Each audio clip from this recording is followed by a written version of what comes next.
Qui a eu l'idée de partir faire ce voyage? Comment on gagne de l'argent sur la route? Comment on fait pour se supporter 24 heures sur 24 quand on vit dans 3 mètres carrés? Aujourd'hui, on va répondre à toutes les questions que vous nous avez posées et certaines réponses vont faire un peu mal. Est-ce que ce voyage vous a rapproché? Bah... non. Et la première question qu'on nous a posée, et c'est celle je pense qu'on nous a le plus demandé, c'est d'où on vient et qu'est-ce qu'on fait comme travail sur la route? Du coup, Ambrine, d'où viens-tu et qu'est-ce que tu fais comme travail sur la route? Alors je viens de Lyon et mon travail c'est chargé d'études économiques. Je rédige des études de marché. Et ça, parce que je pose des questions qu'on nous pose toujours quand on rencontre d'autres voyageurs. Et ça te prend combien de temps par semaine à peu près? J'y consacre environ 2 jours et demi par semaine, donc c'est l'équivalent d'un temps partiel. Et c'est quoi concrètement ton travail et pourquoi tu peux le faire sur la route comme ça en 100% télétravail? Concrètement, mon travail c'est d'écrire des études sectorielles. Donc je fais des prévisions économiques sur l'activité d'un secteur économique en France. Et mon travail est parfait pour la route parce que je travaille seule et j'ai juste besoin d'un ordinateur et d'une connexion internet. Et autre question qu'on nous pose souvent aussi par rapport au travail, c'est comment tu as fait pour annoncer ça à ton patron et en gros lui demander de continuer à maintenir cette activité professionnelle en étant sur un autre continent? Alors moi avant j'étais salariée, j'étais en CDI et j'ai annoncé à mon patron notre projet de partir faire la panaméricaine un peu avant les délais des 3 mois d'émission. Et en fait, moi j'ai la chance dans mon travail, c'est que certaines personnes qui travaillent pour cette entreprise sont indépendantes. Donc en fait, je suis juste passée de salariée à indépendante et concrètement, je fais à peu près le même travail que je faisais en étant salariée. Et sur cette partie de travail, c'est marrant parce que du coup, on a fait quelque chose de complètement différent. C'est que moi, là où Ambrine a dit à son employeur, ouais, c'était 3 mois avant qu'on parte que tu voulais faire ça, un peu plus. Moi, je leur ai annoncé 1 an avant qu'on parte. Et concrètement, mon job en France et que j'ai maintenu du coup sur la route, c'est moi je travaillais dans un bureau de conseil et donc mon travail, c'était de me déplacer sur des sites industriels en France ou en Europe et de les aider à trouver des solutions pour mieux utiliser l'énergie, mieux gérer leurs déchets, mieux gérer la matière qu'ils utilisaient dans leur usine. Donc tout ça concrètement, je peux pas le faire sur la route parce que je me déplace plus dans les usines. Donc moi ce que j'avais fait en fait, c'était que 1 an avant de partir, j'avais fait un gros mail à mes patrons et je leur ai dit concrètement, je vais partir faire ce gros voyage. J'ai envie de continuer à travailler pour vous. À distance, j'aimerais travailler à peu près... Toi, tu disais que tu travaillais 2 jours et demi, c'est ça? Ouais, 2 jours et demi. Moi, je travaille 1 journée pour mon entreprise française. Et du coup, je leur ai dit, moi, 1 jour par semaine, voilà tout ce que je pourrais faire, tout ce que je pourrais continuer à faire à distance. Donc, j'ai vraiment listé toutes les choses que je pouvais continuer à faire à distance. Et je leur ai dit, voilà, moi, concrètement, si vous voulez, je continue à travailler pour vous à distance. Ou sinon, c'est pas grave, je partirai, je trouverai autre chose. Et ils m'ont de suite dit oui. Et comme je l'avais annoncé vachement en avance, en fait, on a eu 1 an pour se préparer avec mon entreprise à ce nouveau mode de fonctionnement où on est un petit peu à distance. Et autre chose importante sur notre travail qu'on nous demande souvent, c'est toi, tu avais dit que tu partais combien de temps? Normalement, c'était dit 1 an. Après, on a prolongé à 1 an et demi. Donc, j'ai prévenu mes patrons en disant, parce que normalement, je devais revenir en tant que salarié. Donc après, j'ai dit, non, ça sera 1 an et demi. Et après, on a encore décidé de prolonger. Donc là, après, j'ai pas donné de date de retour. Ouais. Et j'ai juste dit que je voulais continuer en tant qu'indépendante. Ouais. Ensuite, deuxième question qu'on nous a pas mal posée. Qu'est-ce qui nous a poussé à partir faire ce voyage? Et est-ce que l'envie de le faire est venue de tous les deux ou surtout d'un d'entre nous deux? Ambrine, tu réponds à cette question. Qu'est-ce qui t'a poussé déjà à partir faire ce voyage? Ce qui nous a poussé, c'est quand même le Covid, le premier confinement. Ouais. Et ça faisait déjà quelques temps où on était dans nos entreprises, on connaissait un peu notre métier. Et je pense qu'on s'est dit que c'était le bon moment. Ouais. Enfin, moi, je me rappelle le moment où moi, je me l'étais dit, je pense, c'est qu'on était parti on était parti juste avant le Covid. Vraiment, je crois, juste avant le Covid, on était parti faire 2 semaines à Oman, dans le sultanat d'Oman. Et on avait loué un 4x4 et on était parti vraiment, on avait la tente dans le toit et on s'était dit, quand on en aurait marre de dormir dans la tente, on se réservera un hôtel, mais on n'avait vraiment rien réservé. Et moi, je me rappelle que c'était vraiment là, quand on avait du coup le 4x4 et la tente dans le pick-up là, et qu'on était un peu libre, on n'avait rien prévu et juste on allait là où on voulait aller. Et je sais que c'était à ce moment-là, en tout cas, je m'étais dit, si un jour, parce qu'on avait déjà parlé un peu de l'Amérique, je m'étais dit, si un jour on fait un gros voyage, il faut que ce soit un 4x4, enfin il faut que ce soit un genre de van, qu'on soit 100% indépendant et qu'on puisse faire ce qu'on voulait. Et toi après pour ce voyage, ce qui était marrant c'est qu'on avait chacun nos exigences. Ouais. Toi c'était quoi ton exigence? La salle de bain, et avec les toilettes surtout. Et sur l'itinéraire, toi tu m'avais dit un truc aussi. Moi je voulais faire l'Amérique du Nord, je voulais retourner au Canada et je voulais faire les États-Unis. Ouais. Ouais, ça c'était marrant parce qu'on avait vraiment... Ambrine c'était l'Amérique du Nord et moi c'était l'Amérique du Sud. Et en réalité ça s'est décidé comme ça. Hein. Ouais. Toi à un moment tu m'avais dit moi je veux faire l'Amérique du Nord, moi je t'ai dit je veux faire l'Amérique du Sud. Et du coup on s'est dit on part de l'Amérique du Nord et on descend tout en bas en Amérique du Sud. Globalement le voyage s'est décidé comme ça. Et est-ce qu'il y en a un plus que nous deux qui a poussé pour le voyage? Pas plus toi. Moi vraiment. Mais en fait, je m'en rappelle pas. Moi, je me rappelle juste que quand on en parlait, mais ça, je pense que c'est parce qu'on a deux personnalités très différentes là-dessus. Moi, je suis très, très, très optimiste. Donc, je vois pas les dangers, rien du tout. Et Ambrine, elle est un peu plus attention, ouais, voilà, attention, ça va être chaud, ça va être chaud. Et je me rappelle que quand on avait commencé à le faire, et moi, je te disais, viens, on part en faire ça. Et toi, tu me disais, mais attention, on n'a pas l'argent pour le faire, donc il faudrait qu'on garde un travail, comment on va faire tout ça? Et en fait, ça a commencé comme ça. Je me rappelle, toi, ton premier truc, c'était « Mais moi, j'ai pas l'argent pour partir faire ce voyage. Ouais. » Et du coup, je t'avais dit « Mais vas-y, viens, on essaye. On demande à nos entreprises si on peut garder notre travail. Et comme ça, notre travail financera le voyage. » Et en vrai, c'est vraiment parti de ça. On a commencé à réfléchir de comment on pourrait le demander. Et alors bon, toi, tu as quand même attendu le dernier moment pour vraiment officiellement le demander. J'avais moins de doutes. Ouais, tu en avais déjà parlé avec des collègues, tu savais. Oui, et puis il y avait déjà des indépendants qui travaillaient en fait pour cette entreprise, donc c'était pas nouveau. Ouais. Et du coup, je pense pas qu'il y en ait forcément. Peut-être moi, j'ai un tout petit peu plus poussé, mais ouais, enfin, on était tous les deux super chauds pour le faire. C'était juste qu'Ambrine, elle avait plein de petites peurs qui étaient ultra rationnelles, hein, et que moi, je me disais mais on s'en fout, ça, on verra bien sur le moment. Et que au final, c'était bien parce que toutes les peurs qu'on avait sur le financement, quel véhicule et tout ça.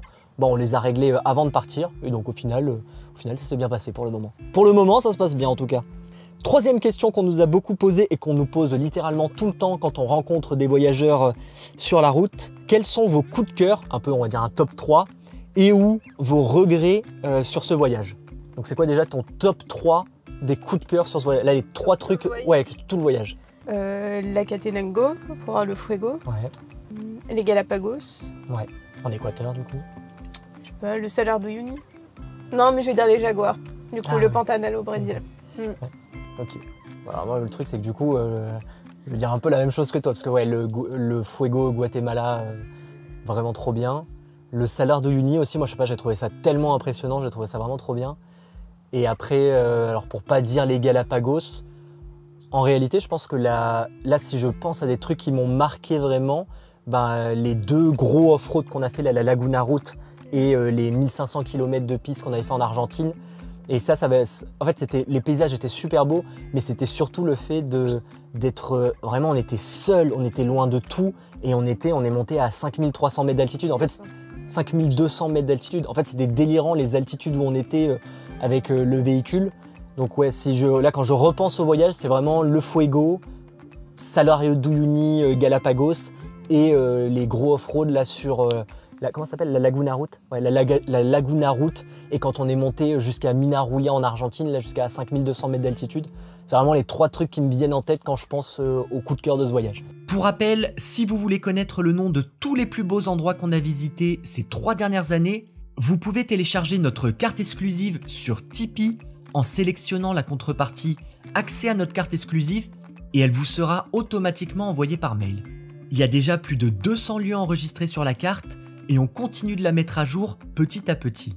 Et est-ce que tu as des regrets sur ce voyage, de choses qu'on a fait ou de choses qu'on n'a pas fait peut-être, ou qu'on n'a pas assez fait? Le regret, je pense, mais après ça aurait demandé plus de temps, c'est passer plus de temps aux États-Unis. Ouais. Je pense qu'on a été bêtes, on s'est pas assez renseigné sur le fait, on pensait vraiment qu'on allait avoir que 3 mois et qu'on pourrait plus rentrer. Mais en fait, la plupart des voyageurs, y a aucun souci pour rentrer. Et du coup, soit on aurait fait l'Alaska, soit, en fait, j'aurais plus fait les États-Unis, quoi. On serait allé au Texas et tout. Ouais, ça, c'est le regret. C'est vrai que nous, quand on était partis, on avait vraiment ce truc en tête de, une fois qu'on est rentré aux États-Unis et qu'on a activé notre visa, on a 3 mois et après, c'est parti. Et en fait, tous les voyageurs qu'on a rencontrés, ils s'amusaient à rentrer, ressortir, rentrer, ressortir. Et à chaque fois, ils regagnaient 3 mois, ils regagnaient 3 mois. Donc on aurait pu rester plus longtemps, mais ça nous aurait coûté cher aussi, quand même. Ouais, mais on n'aurait pas fait le centre du Canada, on aurait pu aller à Chicago, Ouais, franchement, ok. c'est trop bien. Ouais, hein, ça c'est peut-être regret, c'est de pas avoir tenté d'activer notre visa aux États-Unis, de se dire de toute façon ils vont bien nous le redonner derrière. Moi non, j'aurais quand même un autre regret que ça. On parlait de l'Acatenango, là, du volcan El Fuego. C'est qu'en réalité, quand on est allé le faire, on n'a pas eu de chance parce que le Fuego, pour rappel, en gros, on monte sur le volcan Acatenango et juste en face du volcan Acatenango, il y a le Fuego et c'est un volcan qui est en éruption constante. Donc on voit un volcan en éruption, c'est complètement fou. Sauf que nous, quand on est arrivé, c'était une grosse journée de randonnée et on est arrivé en haut genre à 14h et c'était complètement dans les nuages. Donc on voyait même pas le volcan, on voyait rien du tout. Et normalement, en fait, une fois qu'on était arrivé en haut, on aurait dû se reposer un petit peu et après à 17h partir sur une autre randonnée pour aller vraiment au pied du volcan El Fuego et voir le coucher de soleil sur le volcan et être vraiment à 300 mètres de l'éruption, ce qui était fou. Et sauf que comme il y avait des nuages, le guide il a pas voulu nous emmener et on l'a quand même, enfin moi je l'ai fait du coup, mais on est parti à 20h ou 21h30, 20h ouais. Donc on est parti en pleine nuit, donc c'est-à-dire qu'on a fait la randonnée complètement de nuit et en fait on est arrivé, donc on n'a pas vraiment vu, on voyait les éruptions, c'était super beau, mais on n'a pas vu vraiment le volcan parce que il faisait nuit noire et surtout, tu m'avais vu quand j'étais revenu, il faisait extrêmement froid parce que du coup on est arrivé, il y avait 3 heures de randonnée, donc on est arrivé nous au volcan, il devait être 21h30, 22h et en fait il faisait super froid, il y avait énormément de vent. Et donc c'était un petit peu dur d'apprécier, surtout qu'en fait le Fuego c'est une petite éruption, enfin nous quand on y était en tout cas c'était une petite éruption toutes les 3-4 minutes en quelque sorte et une grosse éruption toutes les 30 minutes. Du coup on voulait tous attendre pour la grosse éruption mais en fait on était gelés, enfin moi tout le monde était gelé. Et ce qui s'est passé c'est qu'en fait à la fin le groupe qui est parti, il y en a plein et même dont moi au bout d'un moment on a dit non mais en fait faut qu'on rentre parce que vraiment, moi en fait on n'avait pas les bons vêtements et tout, et on était tous en train de geler, et du coup on est reparti. Et donc si c'était à refaire, moi je pense qu'en se disant qu'on avait plus de temps, je pense que j'aurais dit ok on redescend, on attend une semaine vers le lac Atitlan ou autre, on attend la météo parfaite, et on retourne le faire en espérant avoir une meilleure météo. 4e question qu'on nous a pas mal posée, quelle a été votre plus grande peur pendant ce voyage? Ah, j'y ai repensé, mais j'y pense souvent. Mais t'étais pas là en plus. Ah. C'est un des seuls trucs que j'ai fait où t'étais pas là. C'est le rafting en Colombie avec mes cousins. Bon déjà je suis pas à l'aise dans l'eau de base, mais là franchement du coup j'ai me noyer. Ouais. Non mais c'est vrai, je suis tombée 2 fois dans l'eau. J'ai pas les images. Et franchement j'ai dévalé comme ça la rivière et j'ai cru que j'allais me taper un rocher. Ouais. Et après je me suis accrochée à un kayak, mais c'était horrible. Et en fait j'y repense. Il faut savoir qu'à chaque fois qu'on passe devant un cours d'eau rapide, Ambrine me dit plus jamais le kayak, plus jamais. Ouais. Le rafting. Le rafting, ouais. Moi, ma plus grande peur, c'était aussi avec quelqu'un, je pense que c'était avec ta pote Mélanie, c'est quand on a traversé le pont suspendu là et que vraiment, quand j'ai mis les pneus du véhicule sur le pont, c'est un peu comme si quand vous marchez sur un pont suspendu, vous sentez que ça fait oh. Et là, moi j'ai senti ça, mais avec notre véhicule qui fait 3 tonnes 4 et j'entendais toutes les planches qui craquaient. Je voyais le pont devant moi qui commençait à s'agiter comme ça et je me suis dit mais en fait il va péter le pont. Et le pire c'est qu'on est arrivé au bout du pont et la femme qui nous voyait stressés depuis une demi-heure pour le traverser, elle nous a dit ah non mais ça sert à rien de venir là, vous pouvez faire demi-tour, hein. De toute façon il n'y a pas de route après. Et donc on avait dû refaire demi-tour. Ouais, moi je pense que c'était la plus grosse peur. Mais du coup, c'est-à-dire qu'en fait, on a eu, pour le moment en tout cas, j'espère que ça va continuer, on n'a eu aucune peur vis-à-vis de la sécurité en tout cas. Enfin, il n'y a rien niveau sécurité en Amérique du Sud ou en Amérique du Nord. Je sais pas s'il y a un truc qui tu te rappelles d'un moment où tu aurais eu peur d'un point de vue sécurité, mais moi, il n'y a rien niveau sécurité qui m'a vraiment... Donc ouais, plutôt des peurs de mourir, mais par quelque chose qu'on a fait, on va dire. Mais pas, parce que souvent en fait quand on nous parle de peur, c'est toujours vous n'avez pas peur de vous faire attaquer, de vous faire agresser, de vous faire enlever ou des trucs comme ça. Mais ça en vrai... Ouais, ça peut arriver de partout. Ouais, voilà, ça peut arriver de partout, mais sur ce voyage, moi j'ai pas plus ressenti cette peur sur ce voyage que quand on est en France ou un truc comme ça. Ensuite, toujours par rapport au voyage, on nous a demandé quel était votre objectif / motivation au début du voyage et cela a-t-il changé au cours du temps? Notre motivation, c'était juste de voyager quoi. Mais non, de voir le plus de choses possibles en fait, de découvrir le plus de choses possibles. Ouais. Est-ce que cette motivation a changé? Non. À la limite, la seule chose qui au cours du voyage a changé, c'est que là du coup ça fait 2 ans et demi qu'on voyage / travaille en même temps. Donc c'est-à-dire qu'une semaine, on va voyager pendant 3-4 jours et le reste du temps, on va travailler, on va faire des trucs. Et là, c'est vrai que quand on sera de retour en France et si on continue la chaîne YouTube, on aimerait bien essayer de peut-être séparer un peu plus. En se disant, on part voyager pendant par exemple 1 mois et demi, on voit plein de trucs, on filme plein de trucs, et après on rentre à Lyon, et moi je fais du montage vidéo pendant par exemple 1 mois et demi non-stop, et je travaille pour ma boîte. Donc essayer peut-être de plus séparer, de faire des voyages un peu plus courts. Alors je dis un peu plus court, 1 mois et demi, je sais que c'est déjà énorme, hein, mais faire des voyages un peu plus courts, mais où pendant la partie voyage, on fait que voyager, vraiment 100% que du voyage, que du voyage, que du voyage. Et après, quand on est de retour en France ou dans peut-être l'appartement qu'on aura, j'espère qu'on aura un appartement, et ben là on fasse que travailler, que travailler, que travailler. Donc vraiment peut-être séparer un peu le voyage-travail. Parce que ça c'était un peu lourd à certains moments dans le voyage quand même. Avez-vous prévu de visiter un autre continent? On va la poser autrement du coup. Est-ce que toi, c'est quoi après l'Amérique du Sud, si tu devais choisir un autre continent à visiter, tu voudrais visiter lequel toi? Mais j'aimerais bien aller en Asie, je pense. Plutôt au Japon. Ouais. Après, j'aimerais beaucoup faire un safari aussi. Après ce voyage, je pense que le prochain continent qu'on va visiter, ce sera l'Europe dans un premier temps. Mais après, ouais, l'Asie, moi aussi, c'est vrai que...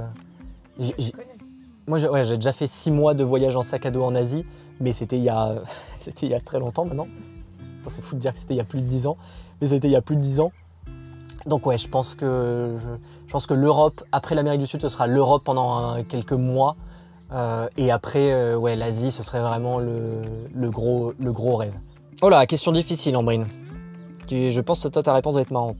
Pensez-vous que vous puissiez un jour revenir à une vie de sédentaire? Oui. Je pense qu'on serait habitué très vite à la vie de sédentaire. Enfin, quand on entend les voyageurs qui sont rentrés, bah, en fait, après, tu reprends le boulot et tu rentres vite dans la routine. Ouais. Donc, oui. Après, là, on est quand même dans une mentalité où, quand on va rentrer en France, on veut retrouver un peu de sédentarité, mais on veut continuer à voyager, à publier, à faire des vidéos. Donc, on veut retrouver un peu de sédentarité. Mais par contre, moi, par exemple, j'ai absolument aucune envie, là, maintenant, de genre arrêter le voyage dans le sens où on ferait plus que voyager que 5 semaines par an pendant notre congé. Donc, on veut reprendre un peu de sédentarité, mais on veut quand même continuer au maximum, de pouvoir continuer à partir, faire des petits voyages, des petites aventures, des petites choses. Donc ouais, la sédentarité, ça fait pas peur, mais à la fois, je pense qu'on va pas retrouver de suite la sédentarité où on est constamment, on habite toujours au même endroit et on voyage presque plus, quoi. Oula, question très compliquée. Depuis combien de temps êtes-vous en couple? Et est-ce que ce voyage vous a rapproché? Je laisse répondre. Depuis combien de temps nous sommes en couple, Ambrine? C'est très simple, il suffit de faire des calculs. Ça fait presque 3 ans qu'on voyage. Donc déjà, c'est-à-dire que c'est plus de 3 ans qu'on est en couple. Ouais. Moi, de mémoire, on était déjà ensemble avant de partir. Ah bon? Moi, je rajouterais au moins 3 ans. Et je rajouterais 1 année bonus pour pas me tromper. Donc moi, je dirais à peu près 7 ans ou 7 ans et demi. Ça me paraît énorme. Vous savez combien de temps? Bah, ça fait bientôt 7 ans. Ah. Ça fait 6 ans et demi. Ah, bah, je pensais que ça faisait encore plus longtemps. Et est-ce que ce voyage... Elle est dure cette question, est-ce que ce voyage vous a rapproché? Bah... non. C'est sur quoi ça? Bah... Mais je pense qu'on était bien avant, en fait. C'est Ouais, pas un ça... truc comme... Je sais pas, comme si on s'était éloigné avant. Oui, c'est vrai. Ça nous a pas rapprochés apparemment, du coup. Non, mais en fait, je pense pas que ça nous ait rapprochés parce que je pense pas qu'on avait besoin de plus se rapprocher.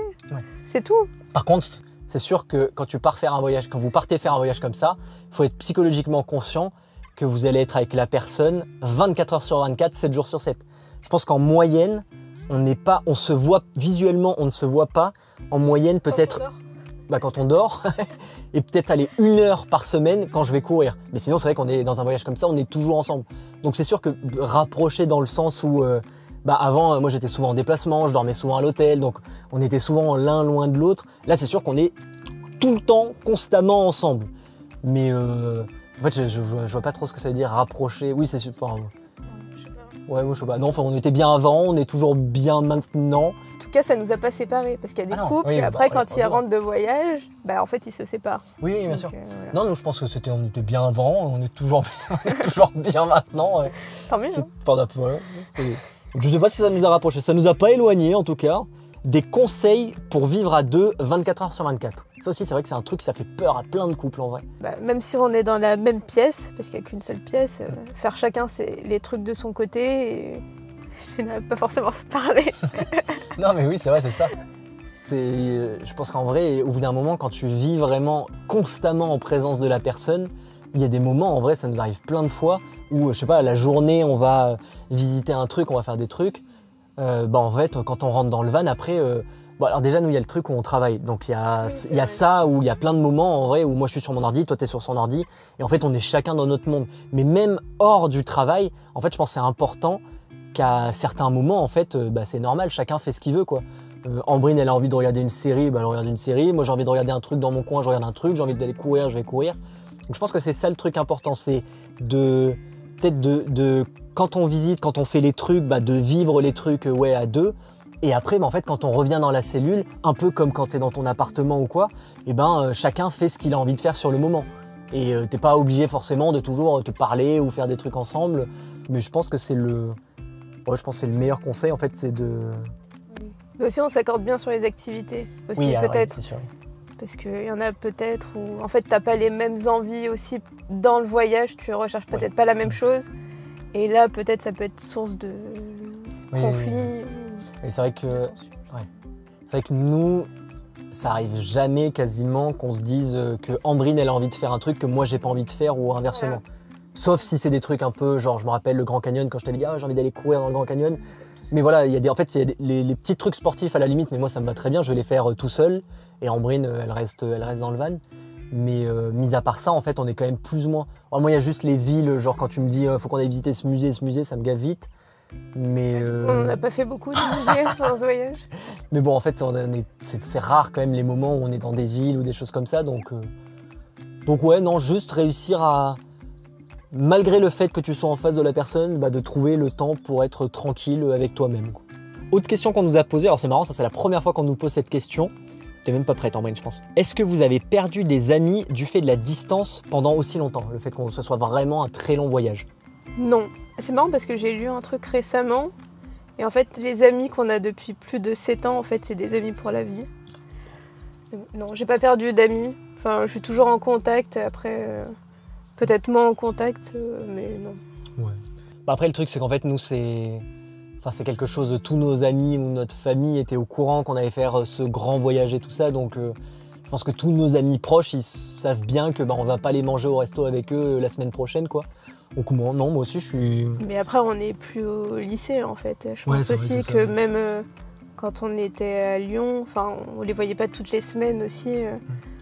Ouais, surtout, moi, par exemple, comme je suis originaire de Nice, c'est vrai que j'ai plein, de Biot plutôt plus précisément, j'ai plein d'amis en fait qui sont dans le sud à Biot, et comme on vit à Lyon, en fait je les vois pas, je les vois quand je descends à Lyon, donc non, moi j'ai vraiment pas l'impression d'avoir perdu des amis ou des choses comme ça via un voyage comme ça. Avant-dernière question, pourquoi ne faites-vous pas des vidéos petit format? Je pense que c'est style TikTok. Je sais pas, en fait on en fait, mais les vidéos que je poste sur TikTok ou en YouTube Short, c'est juste des bouts des grosses vidéos YouTube. Et pourquoi on fait pas des vidéos dédiées vraiment au petit format TikTok et autres? Honnêtement, je pense que c'est juste par manque de temps. Parce qu'en vrai, j'aime bien l'idée. C'est vrai que c'est le truc vachement à la mode maintenant. Mais en fait, on s'en rend pas compte, mais ça prend du temps aussi de faire vraiment des vidéos dédiées au petit format.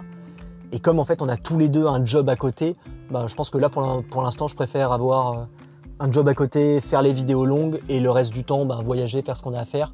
Mais oui, non, on n'en fait pas, on va dire par manque de temps, mais ça viendra à un moment, je pense. Peut-être un jour, je me motiverai vraiment. Et dernière question, c'est une belle question. Quel est votre plus grand rêve à court terme et ou à long terme? À court terme, pour moi, c'est de retrouver un appart. Mais en fait, c'est surtout retrouver du confort et de l'espace. Ouais. Parce que on vit dans 2 mètres carrés depuis près de 3 ans maintenant. Donc, on va dire que c'est ça mon rêve à court terme. Et à long terme, j'ai un peu du mal à me projeter parce qu'en fait, on vit déjà un de nos rêves. Ouais. Enfin, on est toujours en voyage. Donc c'est difficile de se projeter sur un autre grand rêve à long terme. Ouais, tu veux déjà finir celui-là. En fait, on n'est même pas rentré en France encore. Oui, bien sûr. Donc c'est difficile de se dire qu'est-ce que j'aimerais faire après, alors qu'on est encore en train de faire. Et moi, à court terme, ce serait... alors ça va vous paraître complètement débile, je pense, mais c'est pas grave. Moi, à court terme, ce serait de pouvoir reprendre un peu je sais pas si on peut dire un rythme sportif, mais de recommencer à faire du sport de manière un peu plus intensive. Parce que c'est vrai qu'en fait, pendant ce voyage, je pensais que j'allais réussir à courir régulièrement, parfois aller nager ou autre. Mais en fait, la vérité, c'est que je l'ai quasiment pas fait. Parce qu'en fait, il y a toujours un truc qui fait que tu peux pas aller ou que t'es pas dans des bonnes conditions pour le faire et tout ça. Et donc, je pense qu'à court terme, c'est vraiment ça. C'est de reprendre la course à pied, le vélo et la natation et de me préparer, de me dire, tiens, vas-y, là, je me prépare physiquement pour soit une course, soit un gros projet un peu voyage sportif que je pourrais filmer en plus du coup en vidéo. Donc ouais, je pense que sur le court terme, ce serait ça. Ce serait vraiment un peu de confort aussi, mais surtout cet aspect reprendre un truc sportif un peu plus, vraiment reprendre le sport vraiment pour me fixer des objectifs. Et à long terme, ce serait de réussir à continuer de voyager de manière très régulière en Europe, en Asie ou en Afrique. En fait, de réussir à maintenir la vie qu'on est en train de vivre là, mais sur plusieurs années. Alors du coup, peut-être pas comme on fait là en mode on part 3 ans non-stop sans revenir chez nous, mais peut-être plus en se disant on va faire 2 mois et demi dans ce pays et après on rentre 2 mois en France et on travaille, on publie des vidéos, on travaille pour nos boîtes et après on repart pendant 2 mois et demi et puis après on re-rentre. Peut-être un truc, ce que je disais en fait, c'est différencier le travail du voyage et trouver un genre de modèle où on arrive à faire ça pendant encore plusieurs années. Moi, je pense que c'est ça mon rêve. À long terme, on va dire. Non, je pense qu'on a répondu à peu près à toutes les questions. Alors, il y a plein de questions, je les ai regroupées, parce qu'il y a des questions qui se ressemblaient pas mal quand même. Mais je pense qu'on a répondu à la plupart des questions qu'on nous avait posées sur Internet ou que les voyageurs qu'on rencontre nous posent souvent. Donc, j'espère que cette vidéo vous a plu. Alors, honnêtement, des vidéos un peu type comme ça où on parle de nous et de nos rêves et des trucs comme ça, il n'y en aura pas souvent, donc la prochaine ce sera peut-être en 2026 ou 2027 si on continue comme ça. Donc merci d'avoir regardé cette vidéo, n'oubliez pas le petit commentaire, vous abonner et du coup à la semaine prochaine, ciao. Ciao.